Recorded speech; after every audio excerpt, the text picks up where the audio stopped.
لشکر آپس میں لڑ رہے ہیں ایک میدان، ایک جنگلی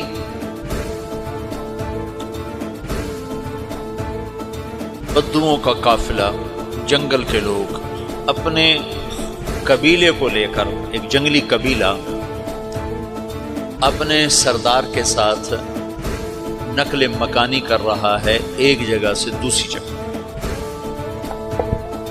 اللہ کا نظام کہ یہ لوگ چلتے چلتے چلتے اس وادی میں پہنچ گئے جہاں جنگ ہو رہی ہے، دو لشکر آپس میں لڑ رہے ہیں۔ جب یہ وہاں پہنچتے ہیں تو ایک لشکر کے قدم اکھڑ رہے ہیں اور دوسرا غالب آ رہا ہے۔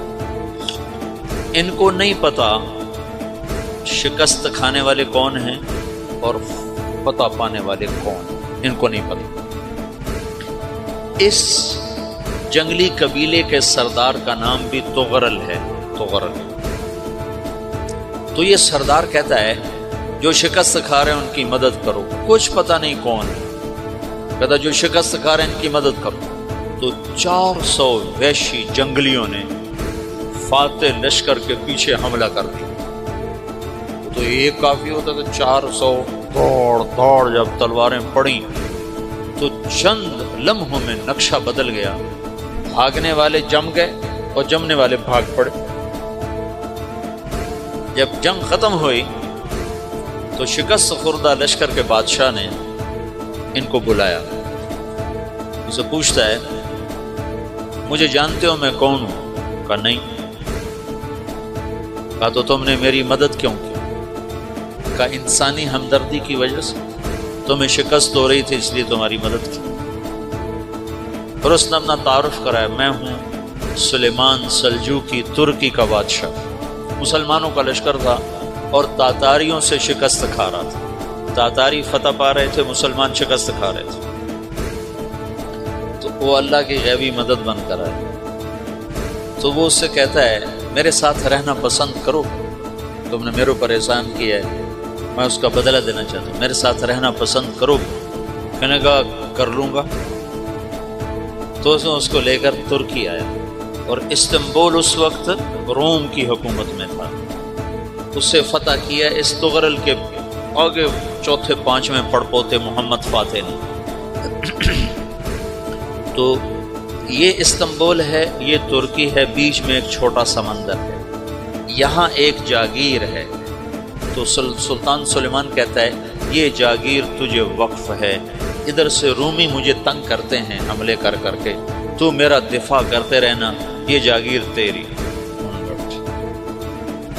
تو اس جاگیر پہ اس نے اپنے قافلے کو آباد کر دیا، اپنے قبیلے کو، اور ایک چھوٹی سی حکومت بنا لی، جو ایک صوبہ سمجھو سلیمان سلجوقی کا، وہ ایک چھوٹا سا صوبہ ہے۔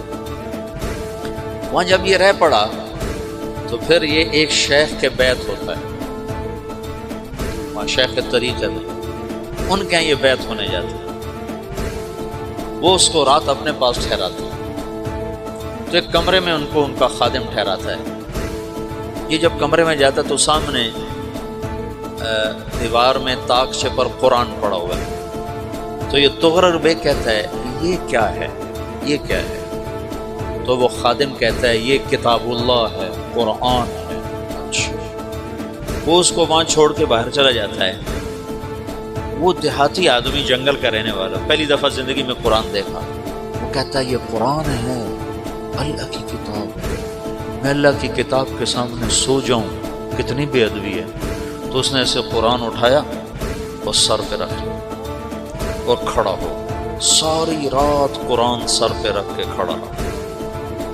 رات کے پچھلے پہر اس کو خواب آیا، کھڑے کھڑے اس نے دیکھا کہ اس کی پشت سے ایک چاند نکلا اور شیخ کی بیٹی کے سینے میں جا کے اتر گیا۔ پھر اس لڑکی کے سینے سے ایک درخت نکلا جو پھیلتے پھیلتے پھیلتے 3 بر اعظم پہ چھا گیا، افریقہ پر، یورپ پر، ایشیا۔ پھر اس کی آنکھ کھل گئی، وہ کھڑا ہوا ہے۔ تو اس نے صبح یہ خواب اپنے شیخ کو سنایا، تو انہوں نے اپنی بیٹی اس کے نکاح میں دی تھی۔ اس بیٹی سے ایک بچہ پیدا ہوا، تغرل بیگ نے اس کا نام رکھا عثمان، عثمانی ترک نام سنو، جو میں نے کل بتایا تھا کہ 1924 میں وہ خلافت ختم ہوئی۔ تو ایک بیٹا پیدا ہوا عثمان، عثمان نے پھر ایک نئی اسلامی حکومت کی بنیاد رکھی جو 1924 تک چلتی رہی، کوئی 800 سال یہ حکومت چلی۔ تو حکومت کا شیرازہ بکھرا لیکن پھر جڑ جاتا تھا، پر وہ قرن اول والا جوڑ کبھی نہ پیدا ہوا، ٹکڑے بن گئے۔ ان ٹکڑوں میں اللہ لوگ پیدا کرتا رہا جو دعوت دیتے رہے۔